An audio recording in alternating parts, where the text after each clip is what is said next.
Kia ora, everyone, and welcome to my story. This is sponsored very kindly by Plant and Food Research, so very big thank you to them for the financial funding that allows us to do this.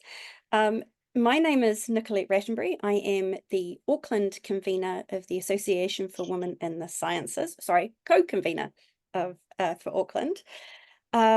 It is my huge pleasure to introduce Cather Simpson today. I've had the huge privilege of working with Cather when I very first moved back to New Zealand. Oh gosh, over 10 years ago now. Cather was a fantastic mentor to me then and continues to be a role model to me today. So thank you, Cather, for being with us. I will say Cather is 0.4 with the University of Auckland doing I was going to say maths and physics, chemistry and physics. And I will let Cather tell you about all the other exciting things that she gets up to. Just at the end, there will be a chance for people to ask questions because it is a webinar rather than a Zoom call. They will need to come through in the chat. So if you do think of questions while Cather's talking, do feel free to write them down in the chat now and Cather can have a look at them at the end. Thank you, Cather. Over to you. Awesome. Thank you very much, Nicolette. And yes, I do remember when you came. It was fantastic. We were very glad to have you. And I would like to say thanks to everybody who's attending and that I think of Nicolette as a role model as well. So I'll start off by introducing myself very briefly. So I think of myself as an entrepreneurial academic. It took me a long time to start thinking of myself that way, and a little bit of that is going to come out in today's talk. I am part-time professor of physics and chemistry, and I'm also right now CEO of Orbis Diagnostics, which is one of the companies that we spun out of the lab in the university, and that's where I'm sitting today. And in addition to that, I sit on several boards. So I'm on the Fisher and Paykel Healthcare board. I'm on the board of SPIE, which is the International Society for Optics and Photonics. And I just got elected to be their vice president starting next year, which will be really fun. That's a 4-year kind of commitment to be president at some point. And I also sit on the boards of some startups that you probably know of people that you've met, which is really rewarding and exciting. So I thought about how to talk about, your life and blah, blah, blah. And I always think that trajectories and paths, they only look straight when you're looking backwards. If you look back on your life, it looks so nice and logical, and it always looks like such a straightforward path. And when I hear people talk about where they've come from and where they are, I always think, wow, how did you do that? How did you get from here to here? I think when you look forward, it looks more like a bunch of tree branches. You're standing in one place and you're saying, what am I going to do next? And you've got so many choices in front of you. From what am I going to have for breakfast to am I going to have kids? Am I going to go into industry or academics? Can I go into industry? Those sorts of questions. And I think I sort of had a throwaway comment in my little bio around this talk in which I said that I'm very decisive, but I change my mind a lot. And so I thought what I would do, and I've not given this talk before, so we'll have to see how this goes, is I'll talk about 4 big choices in my life, places where I can see when I look back that there was a big turning point and things went in a very different direction than I thought they were going to go at the time. And so I'll spend a little bit of time talking about that. And then I thought I might reflect on kind of the consistencies that you can see or that I feel like I've learned or the similarities that have come out of that backward reflection on those choices.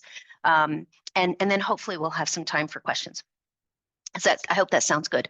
I can't see you guys, so I can't tell if you all are going, oh my God, how boring, or if you're going, oh, okay, I could think about my life that way too. So let's see how it goes.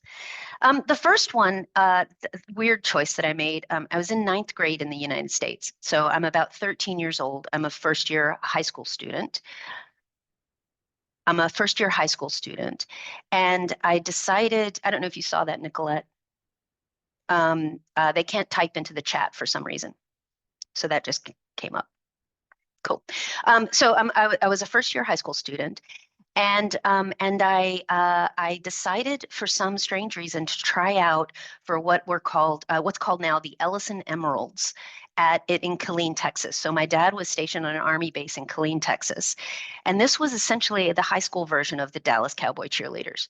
So it's a dance troupe. There's 80 girls that go out at halftime and do these, dances on the middle of the field. It was a really weird choice for me at that time. I was literally the only girl in my entire baseball league, not just on my team. I was very much a tomboy. I was just coming into that kind of, what am I going to be as a woman side of me, at 13, thinking about all of those things. My mother was a Southern debutante, like the classic Southern debutante. Her father was the president of a finishing school for girls in the South in America. So I was the oldest girl. And so there certainly was some tension around that mother-daughter relationship. And I worked my ass off to get onto that team. So at that time, it was a very prestigious kind of thing to do. I probably spent 3 or 4 months stretching and building. At one point, by the time I tried out, I could touch my knee to my nose. Like not even with a big kick, I could just lift my leg up and touch my nose. I worked really hard on this, and I made the team. And wow, it was so exciting. They only took 2 girls in my year. It was something that mostly the seniors got, like the year 13 students and the year 12 students. And I was a year 9 student. So they only took 2 of us out of that class. There were probably 300 girls trying out for those spots. And my dad got restationed. He got told we had to move to Virginia. Now, like I said, I'd worked really hard on this. My mom was a debutante. She actually arranged for me to stay behind with another family. She said this would be a pivotal moment in my life and that I should stay behind and live with another family, as stupid as this sounds, so that I could be on the mini Dallas Cowboy cheerleaders in high school, right? For her, this was tremendous. And I never even considered it. So I just went with my family when they moved. There was no way I was going to do that. And it wasn't that important. And that choice right there was a really interesting one to make because I'd worked so hard to get on this team. I had my parents telling me this was going to be the most important thing in my life, or my mom anyway, and I chose not to go. And so I moved to Virginia, which is where my dad was stationed at the Pentagon. Turns out going from Texas to Virginia meant that I went from a really crappy school system to a really amazing school system. My high school was much better. University of Virginia was in state. Army officers don't make that much money, so that was important. So I went to the University of Virginia, and at the University of Virginia, I started doing research. That's where I fell in love with research. And so, the unintended consequences of that one little decision were really interesting. I also met my first husband there, whom I never would have met. Wouldn't have given that up for anything. So that was one choice. The second choice I'll choose is equally weird and equally, upon reflection, something that I would never advise. I mean, the first one, I wouldn't tell my kid to stay behind to be like a cheerleader, right? But this one, I'm really surprised that nobody told me what a stupid decision I was making at the time.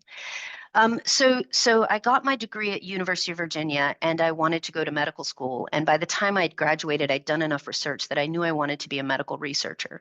And there's a program in the US called the Medical Scientist Training Program. It's a very prestigious national program. I think at the time they were giving like 10 of these a year across the whole country.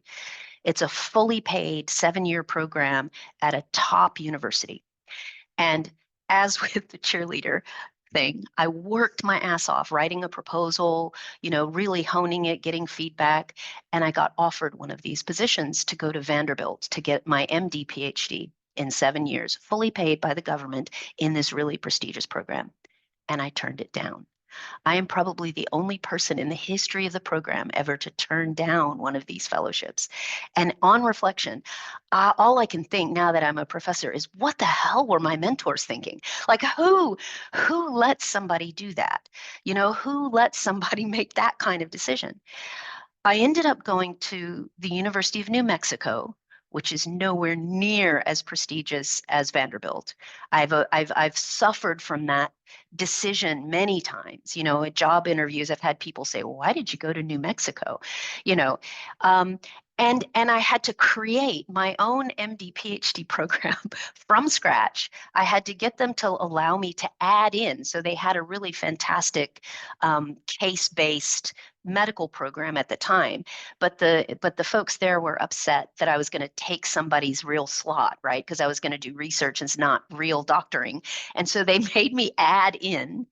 I had to fight political battles. I had to pay for medical school. I mean, it was just, it's like in retrospect, the most stupid decision you could make. My CV, of course, didn't look as strong as if I'd done this fancy thing.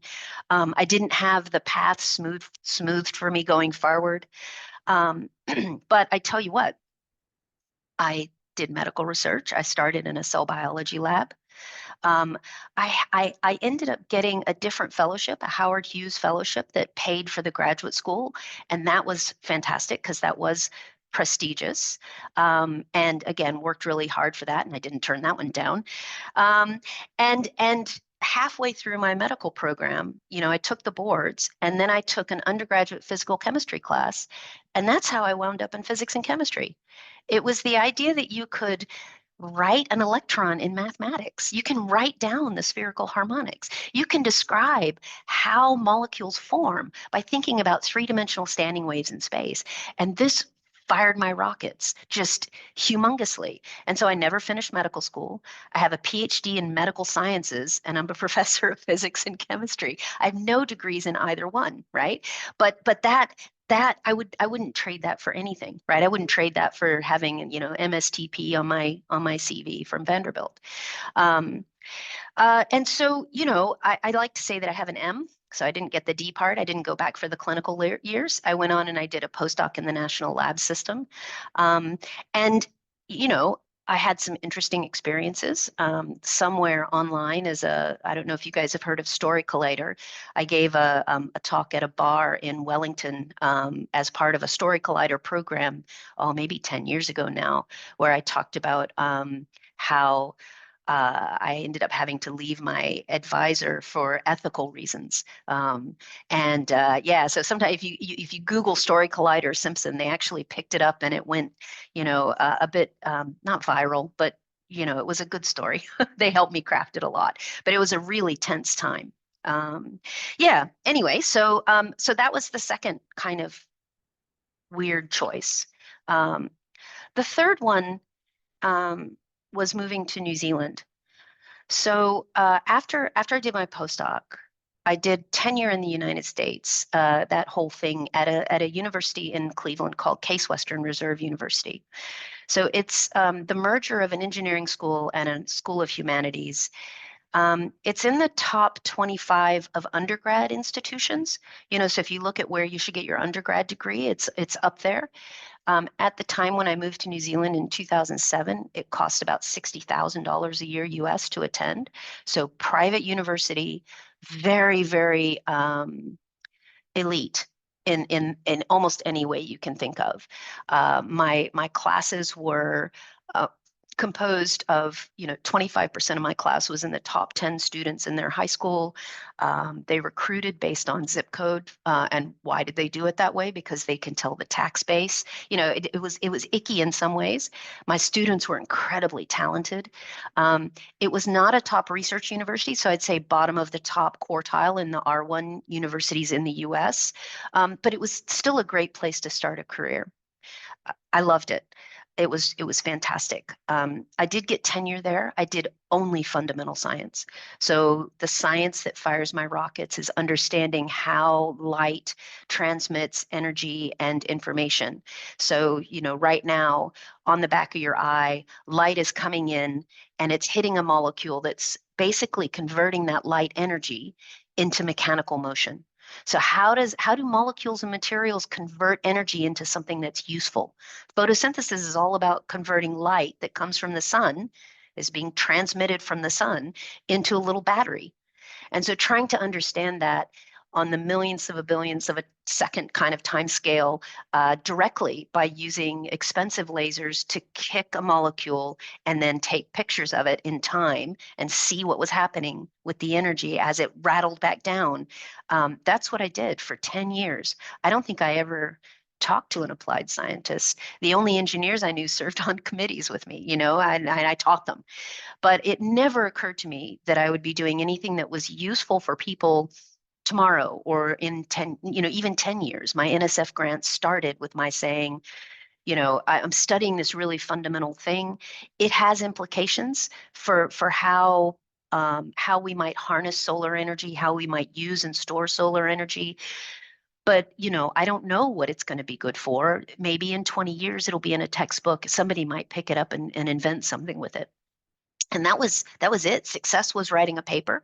Success was understanding how symmetry in particular. So a lot of the molecules that I studied had very high symmetry, which means in some ways that they were complicated to look at, but structurally and behaviorally quite simple.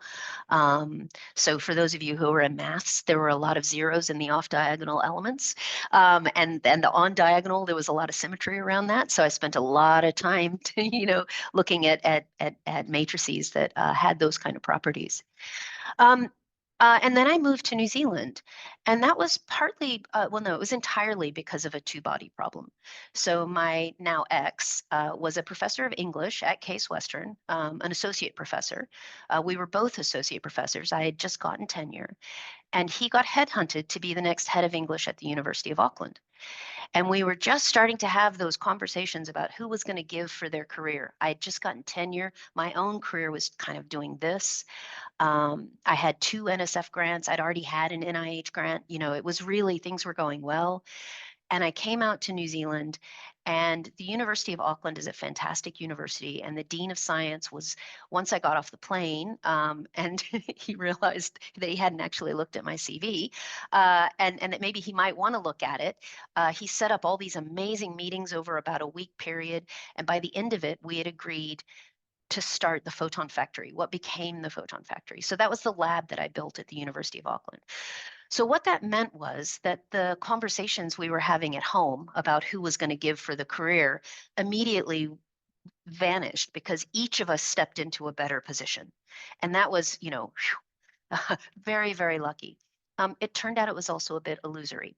So Tom stepped into a really nice position where everybody wanted him and he was well connected. He came out 6 months before I did. By the time the boys and I now had 2 kids who were 4 and 5 came out 6 months later, he had a full-on robust kind of career, social life, everything. We came in and I was hired into 2 departments, neither of whom really wanted me because they didn't like the dean very much. And the dean had said, I don't care, you're hiring her.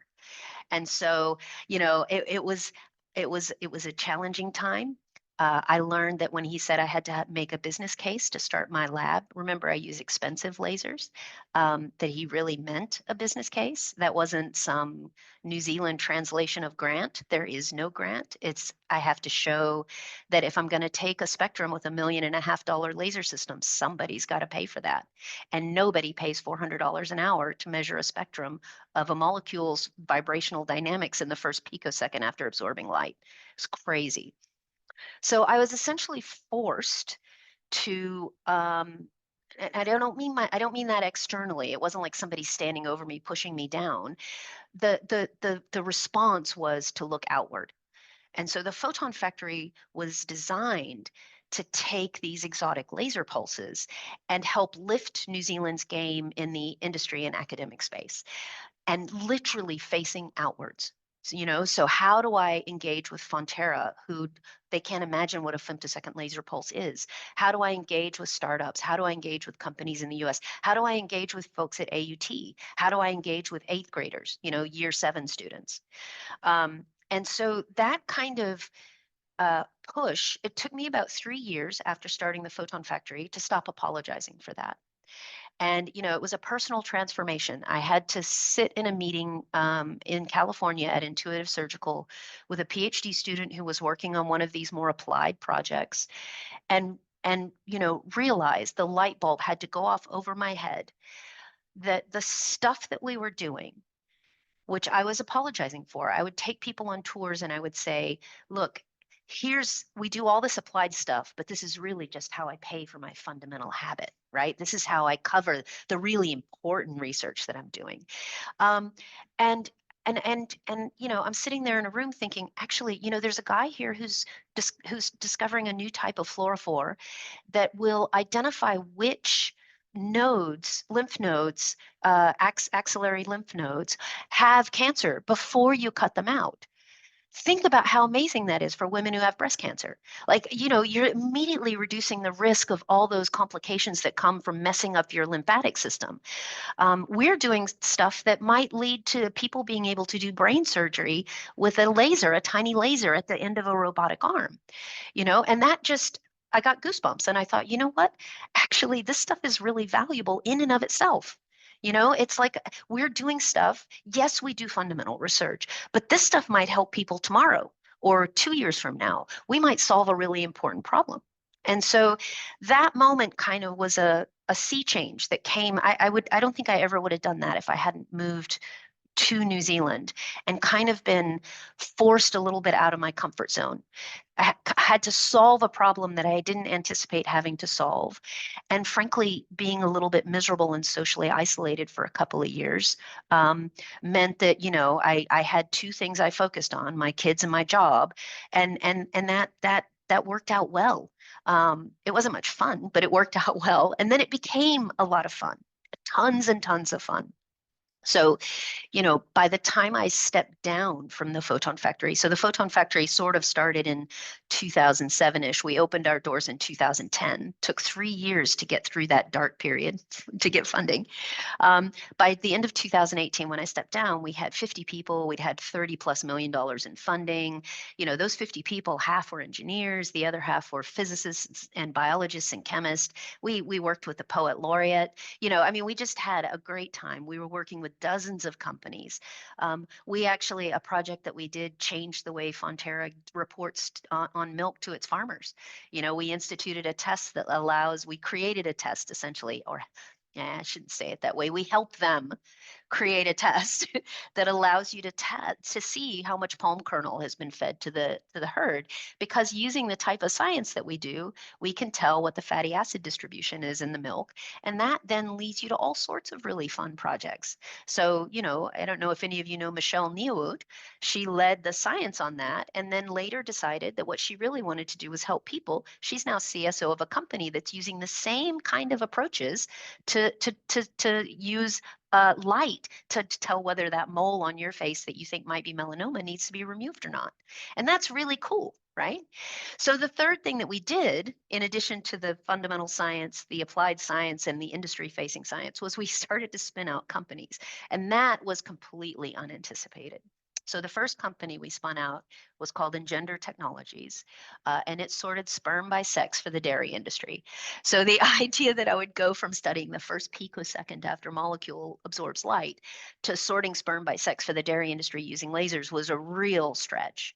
But I tell you what, it was, and this is something I tell government every chance I get, it was the 10,000 hours of expertise that I built in light matter interactions funded by the NSF and the NIH that allowed us to then spin out that company and effectively sort sperm by light. You have to build those things on a fundamental foundation. And so in our lab, we're very, very insistent that people get that fundamental foundation, and then you apply it or spin something out. And it's a completely different talk, but the reason for that is that people have to learn how to ask the right questions and how to answer them.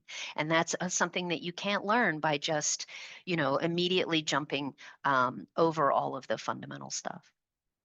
So the Photon Factory has now spun out three companies. One was Engender, that got acquired by CRV, which is a company in the Netherlands. They have CRV Ambry down in Hamilton.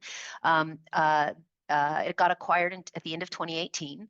And the second company is Orbis. That's the one I'm sitting in right now. It does blood diagnostics. So at the moment, we've created a triplex panel for hepatitis B, and I would be very happy to talk to anyone who's interested about that. I've been pitching and raising funds for Orbis and getting our R&D to the point where we're actually about to submit our Q sub to the FDA, which is the first step in getting FDA approval for your tests. And the third one, I'm a co-founder on Michelle's company, Luminoma, which does the melanoma detection also using light. The thing that links all of these together is that light matter interaction piece. And so, all three of those use some variation of light matter interaction. The sperm sorting uses it in a couple of ways. So one is to identify, you're sorting sperm by sex so that you can allow dairy farmers to make female offspring from the top part of their herd, which allows them to genetically accelerate improvements and helps the environment because you make more milk with fewer cows, which means lower footprint, blah, blah, blah. Yeah.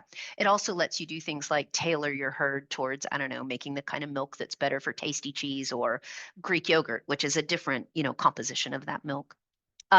Yeah, but the light matter interactions there, the first one is about detecting which sperm cells are carrying a Y chromosome and which ones are carrying an X chromosome. And you guys will all like this. It turns out the X chromosome is a little bit bigger than the Y chromosome. So that means when you're detecting that by fluorescence, the girls are a little bit brighter than the boys. It's not a lot, but it matters. And it's, 3 to 5% for most species. And then we also use light to transmit a force. So the light is actually, the sperm cells are coming down a channel and you use one beam to say, is it male or female? And then you use another beam that's much more intense and shaped and has all of this physics behind it that makes it go like this and moves it in the channel. And you collect in a Y shape. So that company actually is still going strong. It got acquired by CRV, but it's sorting semen in the basement of the Metropolis Hotel in Auckland, which that always gives me a little chuckle. Orbis is still going strong. Orbis started in 2016, and it was originally doing milk, but when COVID hit, we pivoted to COVID antibodies. And now, we're a diagnostic platform company, so we're expanding our diagnostic platform by looking at hepatitis B.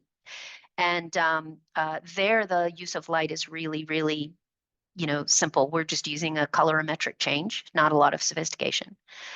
With Luminoma, Michelle has done a ton of work showing that you can use a probe that does, so most cancer detection on the skin is done with your eyes or with a camera and some sort of image enhancement, but you're still just looking at something.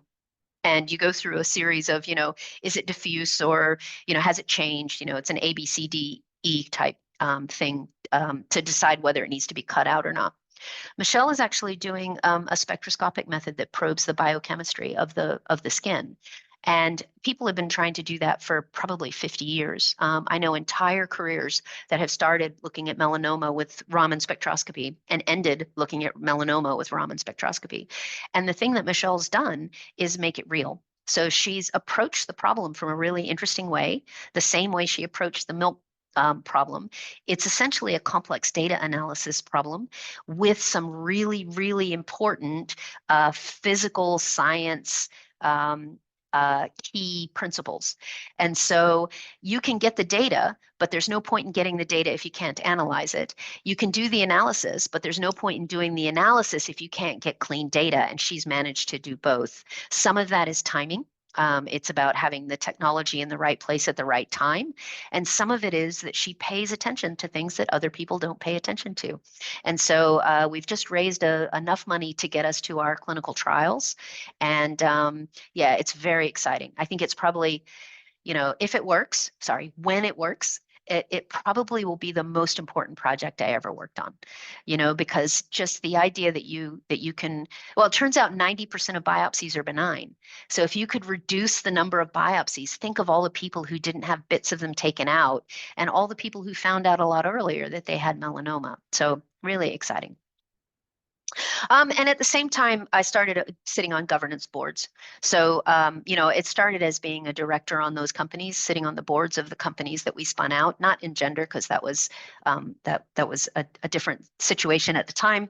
But yeah, so I sat on the board of Orbis. I picked up another couple, and then I got, sort of invited to apply to be on the board of Fisher and Paykel Healthcare, and that was really exciting. And now I sit on the board of New Zealand's biggest technology company, which is a steep learning curve and a really exciting place to be.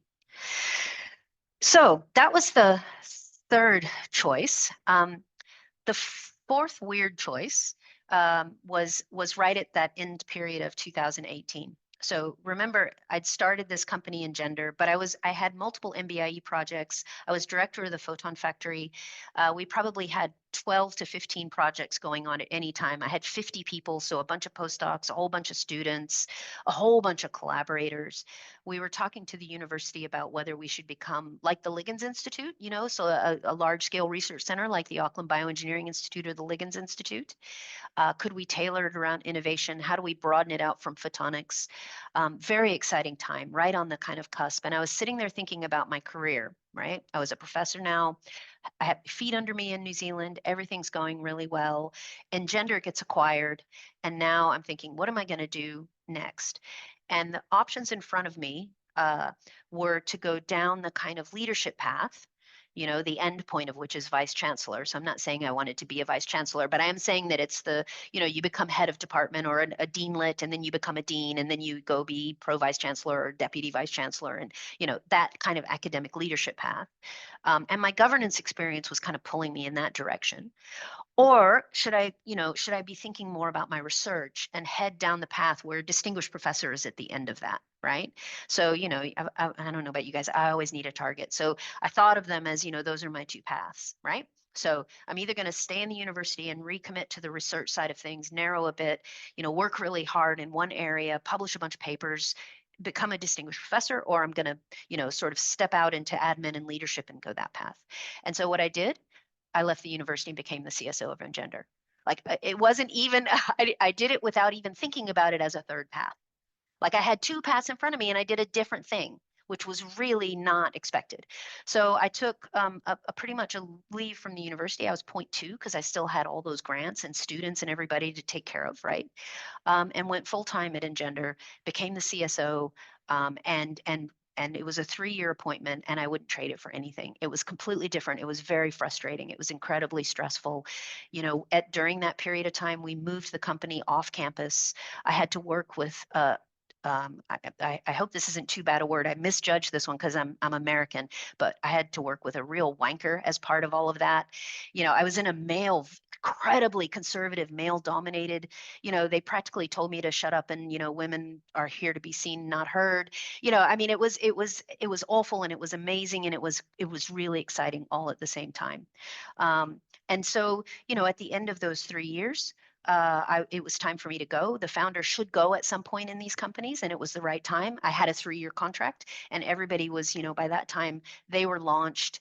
My former students and people from the Photon Factory are now, the CSO, the CTO. They have these, chief operating officer positions at Engender. They basically created their own jobs, and now they're at the top of their game. So, that was the third one, and that meant that I had a taste of kind of working in a company, and that's how I ended up sitting here at Orbis. So Orbis Diagnostics is a blood diagnostics company. Anybody who's ever heard of Theranos knows about a finger prick of blood telling you everything that you need to know. So we've had to swim a bit upstream against the Theranos fraud kind of flavor or aura that surrounds this area. But Orbis is all about creating better diagnostics at point of care. And we did that with COVID. When the vaccine came along, which was fantastic. It came along a lot earlier than everybody thought. Our business case ended because all the borders came down, and our entire business case was about opening borders and making it free to travel under when there was a pandemic. And so it was time to do something different. And the board brought me and David Williams, my co-founder, back in, and we came up with this idea to do hepatitis. And now, we're at the stage where we're looking to move to the US, have FDA submission in 2026, and have something in the marketplace soon thereafter. So it's a very exciting time. If I hadn't done all of that stuff with Engender, I wouldn't be here now enjoying being CEO, which I never thought I would be, of Orbis. So those are kind of the 4 decisions, right? They're a bit different. One is about not becoming a Dallas Cowboy cheerleader, even though it was the most important thing in my life for at least 3 months. The other was not becoming an MD PhD student at Vanderbilt, even though it was the most important thing in my life for about 3 months. The first one had a lot of personal consequences. Like, if I had done that, you'd see me with big hair and tons of makeup, right? There's a really good chance I wouldn't be a scientist because girls aren't scientists, right? And it was definitely walking down that. Really, there would have been a lot of peer pressure to not go into the math and science side of things. Now I'm not very susceptible to peer pressure, so I might still be in the same place. I just have big hair and makeup as a physics professor, but I don't know. The MSTP thing, the Vanderbilt one, I look back on that and I think, oh my God, what a stupid decision. But actually, I wouldn't be here if I hadn't made that decision. And the move to New Zealand, equally was a bit out of left field, but that was the third one. And then becoming the chief science officer of Engender when I thought my career paths were both inside the university was the fourth one. And so when I look back and I think, what was the common thread? Like what can I learn from this? And so I'm going to merge those two things, the kind of what did I learn when I look back, and how did the things kind of thread together? I think the first one is that clearly I was not very afraid to step outside of my comfort zone. I do vividly remember at the time being uncomfortable. I remember making those decisions. The move to New Zealand is one where I think I didn't realize how far I'd stepped out of my comfort zone until I was here. Each one of these decisions, I do remember thinking, oh my God, what have I done at some point afterwards? But being able to take that step the first time meant that I was able to do it the second time. And it turned out to be the right thing the second time, even though it was really weird. So I'm almost glad that I turned down the cheerleader thing almost as much because it meant that it was easier to turn down the Vanderbilt thing. And I really like where my life has gone. If I had gone to Vanderbilt, there's very little chance I would have been given the opportunity to go into the chemistry and physics and mathematics. And, when I get depressed, I solve the spherical harmonics to Mozart. Like that's been a really big, important part of my life, to be able to think about those things. I find mathematics soothes me. I really wish I'd taken a lot more math at uni. I took one semester of calculus, and I quit because of a bad TA. What a stupid reason to quit on something that means so much to me. I think the second thing is that resilience and persistence are worth a lot more than we tell our students. We kind of tell our students, you got to get top grades, you got to be really smart, you got to, be motivated. But that resilience and persistence for each one of those decisions, and particularly the move to New Zealand, that's the one I remember most vividly. I literally on one day, I was sitting under my desk because I had a big window and I didn't want any of my students and postdocs to see. I was under my desk just going, oh my God, what have I done? What have I done? This is awful. I'm never going to get anywhere.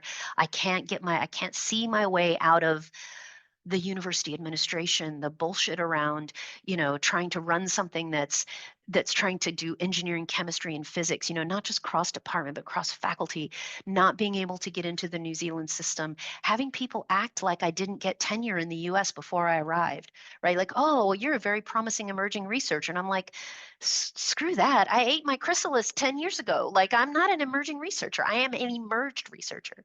So, all of that. And I think that kind of leads to the third one, right? And that's to be adaptable. And I think of that adaptation on two levels. One is to adapt yourself. So, I could have come to New Zealand and, spent a lot of time complaining about how cricket sucks compared to baseball, right? Or I could have done sort of what I did, which is really figure out how to play cricket pretty fast so that I can win at the game. So I have to adapt. I have to adapt how I think. It was quite jarring for me to come to New Zealand and find out that in the New Zealand culture, I'm considered an extrovert. I'm considered quite talkative and outgoing. Whereas in the US, I'm considered quite quiet and shy and not outgoing. I had to stretch myself in the US to be outgoing, to network and all of that. And in New Zealand, I had to rein it back in, especially the tendency to make sort of off the cuff, humorous comments in sort of any situation. Doesn't go over well sometimes here. But I think there's also something about adapting your environment. And one of our former deans used to say that he looked for people who could adapt their environment to them as well. And I heard him say that, and it took me a while to figure out what he meant. I think he's got a point, right? So the New Mexico thing is a good example. I wanted to go to New Mexico because they had a case-based study. It was one of two in the world at the time. It's now everywhere. This doing medicine through case-based studies. The other one was at McGill. But to do that, I had to adapt the environment. I had to to create an MD PhD. I had to get through all of those conservative doctors who were saying, oh, well, we only train medical doctors here, and how can you do both, and that sort of thing. And so adapting the environment. The Photon Factory is another good example. There's nothing like that in New Zealand. And we did that by hiring undergrads to do research, also really unusual, by having the center held at the faculty level. So I didn't have to have physics or chemistry, battling with each other over who was going to give us CapEx. Instead, our budget was held up higher by making a lot of decisions and then apologizing after. And you can get away with that when you're bringing in grant funding to support yourself. And so those two things reinforce themselves. So that kind of, adapt yourself, but also think about adapting where you are. And then I think the fourth one for me is really key, and that's about living your values. And you often don't know what your values are until you're pretty far into something. And sometimes you find out by thinking, this isn't what I like, this isn't who I am. For me, it's clear that I'm an achievement focused person. So I like what's the big, hairy, audacious goal. I like to build things. I like to have a big goal, and be trying to achieve it. It means that I fail a hell of a lot of the time, because one of my values says, you don't break the world record in high jump unless you fail to break the world record in high jump many, many, many, many times. But if you don't stretch for here, and instead you stretch for here, you may get across that bar a lot, but you're never gonna do this. And so, recognizing that, and also recognizing that's not the same for everybody. I was probably in my mid 30s before I realized that there are a lot of people who prefer to live here, and that the world needs all of us. My way is not the right way. The second one I think that I had to recognize about myself is that I call it point guard leadership. I'm a natural point guard. And in basketball, the point guard is the person who dribbles the ball down the court, passes it to someone else, and then claps when they score. The point guard is almost never the person that's on the cover of Sports Illustrated, right? Scottie Pippen is an example of one whose name you might know, but it's Michael Jordan that's on the cover. And they're the people. The point guard is the one that kind of sets things up behind the scenes, gets the person who's going to score ready, but then is really happy to pass that ball. It really makes me happy to see Michelle be the CSO of Luminoma. It makes me happy that Francesco, my current postdoc, is leading. I've just swapped him in as lead of my Smart Ideas project, to use lasers to eradicate varroa mites for honeybees. I love that.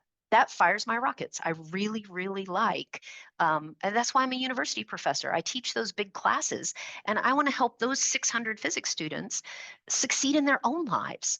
And knowing that that's what fires my rockets is important, because it means that I'm not trying to be something I'm not, that I don't want to be. The thing that surprised me when I looked back over my career is how very entrepreneurial I've been from day one. Almost everything I've done, if I didn't tell you it was in academics, you would think it was a startup company. I'm always starting a new program. I'm always, I get it to where it's going, and then I'm really happy to step out and let somebody else do the next stage, which means that I also need to know that I like that starting part and I really suck at the other part, the maintaining part. And so, that's important. At some point, I won't be the right CEO for Orbis, and I need to know when that is, when to let go, and what the next CEO needs to look like. And that can be hard because, there's a lot of ego involved. You've worked your ass off to get it to where it is. And then, you have to let it go and hand it to somebody else who then gets a whole lot of credit, right? And so it gets very messy. And I think the last thing, and this really is the last thing, is that every step along the way was fun. So having a ton of fun doing what I'm doing is really important to me. And so, yes, I'm overworked. Yes, I'm formally 1.2 FTE because I'm 0.4 at the university and 0.8 at Orbis. This is not where I wanted to be right now this year. I was hoping to have a little bit more free time. But actually, the trouble I've got is that everything I'm doing is so much damn fun that I don't want to let go of any of it. And so I think I'll stop there and take questions if there are any. Thank you very much for your attention. You're on mute, Nicolette. Thank you, Cather. So it's one thing about webinars is you cannot hear everybody else doing this on their own screens. I know I've heard you speak a number of times about these things, but it's still every time I still get something new out of it. So Oh, thank thanks. you. Does anybody have any questions for Cather? So many. I know it could take a little while to write them in, that's the only thing. I have a question. Did you not take, just while we're waiting for questions in the chat, did you turn down Vanderbilt because of where you wanted to go? Or was it I don't know what I wanted to, but no, it was a deliberate choice between to go to New Mexico. That's why you turned down. Yep. Yeah, you've asked me a question that has a very complicated answer, so I'll try to be simple. So there were several things. First of all, my family founded Vanderbilt.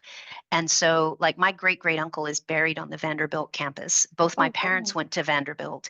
And I had, at that age, and I still do, a very anti-elitist streak.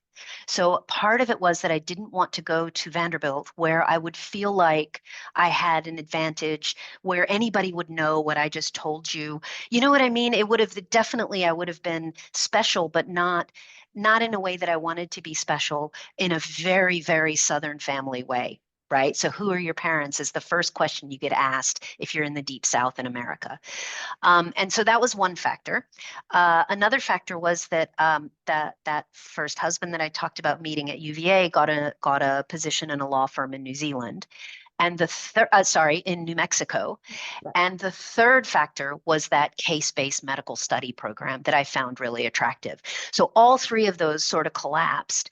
I would say the biggest single factor is that I was wildly ignorant about what the consequences of that decision would be. And I had no mentors at all who were, you know, my parents none of them went into academics. I had nobody in my sphere of influence who even, I don't remember anybody even saying, what are you doing? Yeah. I mean, as So, it turned out, I'm glad that you did because you wouldn't be here with us. me Um, too. but it's funny how some of those things where you think at the time, oh my gosh, what was I doing? And turn out to be Yes. those real life changing Yes. positive Yes. ways. That was one where I never crawled under the table and said, oh, what did I do? What did I do? I just went, bang, it was gone. Yeah. Awesome. So there are a couple of questions. So Yep. how about New Zealand versus US differences in work culture? Very, very, very different. Very different. So one of the moments I realized how different was I had actually John Harvey's daughter, who at the time was a master's student, worked with me for a while, and she was sort of a paid technician. And I remember this was very early on. I remember coming in on a Friday, and she was there, and I'm like, hey, we've got a grant that's due next week. I'm going to need some figures over the weekend because it's really due on Monday. And she looked at me and she said, oh, wow, how are you going to do that? And I was like, oh, I meant you, because in the US, that would be a time when your students come in on the weekend. I've seen advisors in the US tell people, we have a big deadline. I expect everybody here on Saturday and Sunday. It's just a very different work culture. There's also a lot more hustle. And a lot less of the I'm going to work my 7.5 or 8 hours a day during these hours. So what does that mean? That means that in some ways it's an advantage. In other ways, I've had to adapt significantly because I do believe firmly, and that values piece, work-life balance is really important. And if New Zealand has a different work-life balance culture, that's me that needs to adapt. Not I don't need to impose the American one, which I think is toxic in many ways, on the people that I work with here. So, yeah, but very different. Do we need an MD PhD program here? Gosh, I think it's a valuable thing to do. I really do. I enjoyed both. The nice thing about the MD is that you learn a tremendous amount of information in a very short period of time. And the nice thing about the PhD is that you learn how to ask and answer questions. You learn what's important and how to identify the important things to do.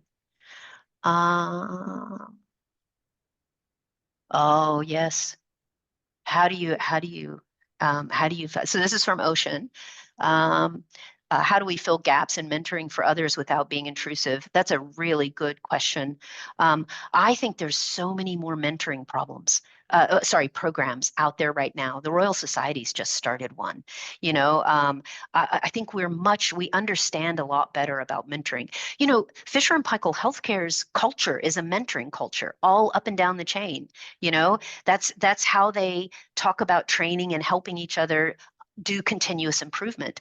And I think that idea of mentoring, when I was a student, to be fair, part of the reason I wasn't mentored is that I was a girl in science, and I wasn't seen as high value enough to really go out of their way to mentor. This was kind of the 90s. And so, that all of that dynamic has changed.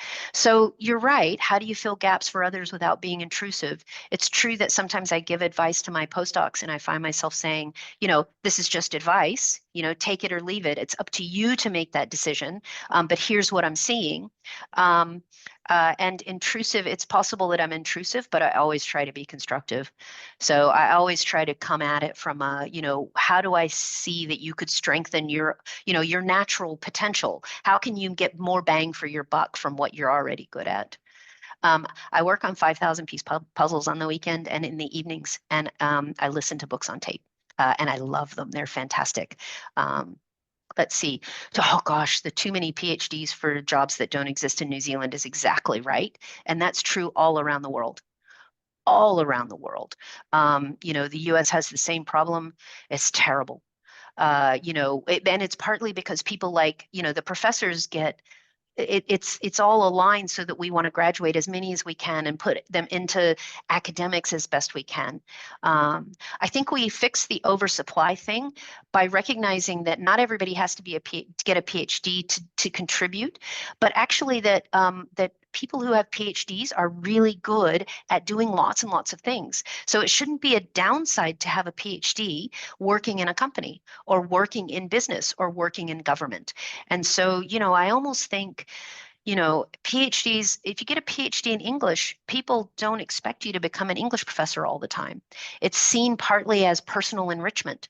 You've gone on a journey that you get a PhD in art history or in the arts and humanities, and it's often not quite as tightly linked to a career trajectory. We should definitely do that in the sciences. It should be something that you enjoy doing and you learn and you play. Let's see. Wow, these are really good questions. Trying to find the next one. The oversupply thing, yeah. Oof.